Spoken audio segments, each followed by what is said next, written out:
Restricted free agent Matthew Dellavedova had 5 suitors, now possibly down to 1, could be on his way out of Cleveland. I'm Trevor Scales, joined by ESPN NBA reporter Brian Windhorst. Now, Brian, Matthew Dellavedova apparently has an offer for 4 years, $38 million from Milwaukee. What's Cleveland got to do in order to make this happen? Well, this was something that the Cavs knew was possible. Early in free agency, some backup point guards like Ish Smith, DJ Augustine got deals in the $6-7 million a year range. That was something the Cavs would have been more comfortable with. This deal approaches $10 million a year, about between $9 and $10 million a year. Obviously, this is for a backup. The Cavs are heavily leveraged with the rest of their team. The Bucks really scouted Dellavedova hard during the playoffs. They sent scouts to games during the playoffs. Jason Kidd, the coach, came to a finals game. They were watching Dellavedova very closely, preparing to make this offer. They want to play Giannis Antetokounmpo at point guard, but they need a quality guard alongside of him. And Jared Bayless just left to go to the Philadelphia 76ers for $9 million a year.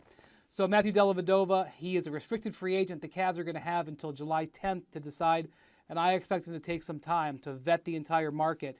Dan Gilbert, their owner, doesn't mind spending money, but this is a real big swallow for a backup player. We already saw them lose another backup, Timo Mozgov, for $16 million a year. I guess that roster was deeper than some people are giving it credit for. Plenty of decisions to make for Cleveland. They ended up leapfrogging a lot of Matthew Dellavedova, going for Mo Williams even at times in the finals. I mean, do you see it, that being the way the logic plays out for Cleveland? You know, Dellavedova, the way the Cavs ended up playing in the postseason, Dellavedova was sort of taken out of their rotation the way they used Kyrie Irving, and Mo Williams was a little bit more of a threat offensively, so against Golden State he fit better. But Delly had a terrific regular season. He's had terrific chemistry with some of the Cavs players throwing alley-oops. That lob and that teardrop shot became his signature play.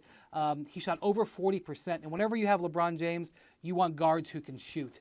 And so he became very valuable. He is not easy to replace, but $10 million a year for a guy like that is a tough swallow for a team that's already going to have a payroll of over $100 million. $10 million per season may not be enough for grit as far as evaluation goes. Right. He's ESPN NBA reporter Brian Windhorst for any and everything regarding the Cavs and all things free agency. Be sure to check out ESPN.com.